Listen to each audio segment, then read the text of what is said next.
Hey guys, welcome to my channel, Sarika's World. This is Sarika and today I'm going to show you a DIY. It's a DIY bolster cover. आजको भिडियोमा चाहिँ म DIY bolster cover बनाउँदैछु. Bolster जसलाई कोल बालिस पनि भन्ने गरिन्छ अनि ढिला नगरी यो भिडियोलाई स्टार्ट गरौँ.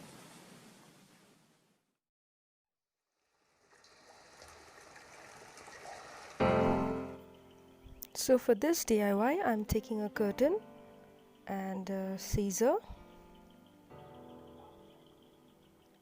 After that you'll need a needle and thread. So let's start.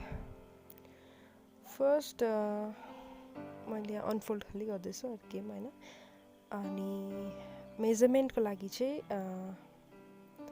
I'm taking old bolster cover. Here it is.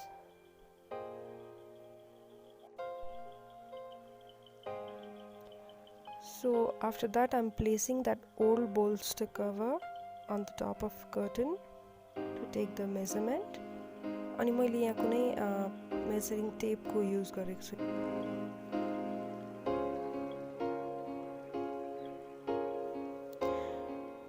What I'm doing is अलिकति space राखेर म काट्दैछु सिलाउनुको लागि सजिलो होस् भनेर.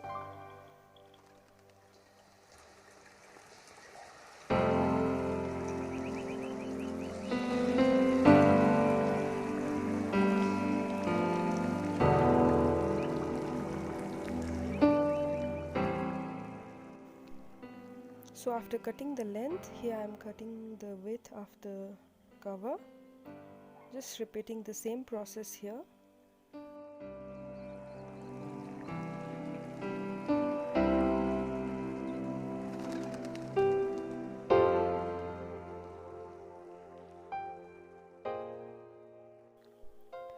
अब यो बाँकी रहेको कपडाको चाहिँ म लेस बनाउने छु. जस्ट यसलाई बीचमा काट्दैछु.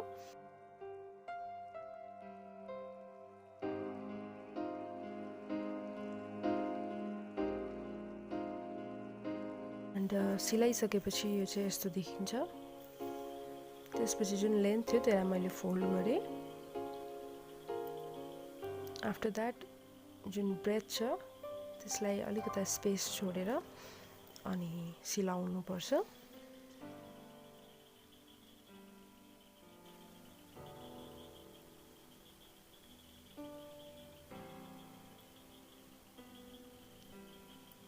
मैले सिलाइसकेको छु यहाँ अनि सिलाइसकेपछि चाहिँ त्यसलाई सुल्टा पार्ने छु.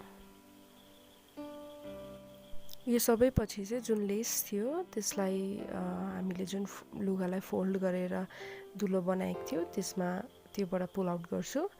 आफ्टर दैट यो bolster cover is ready.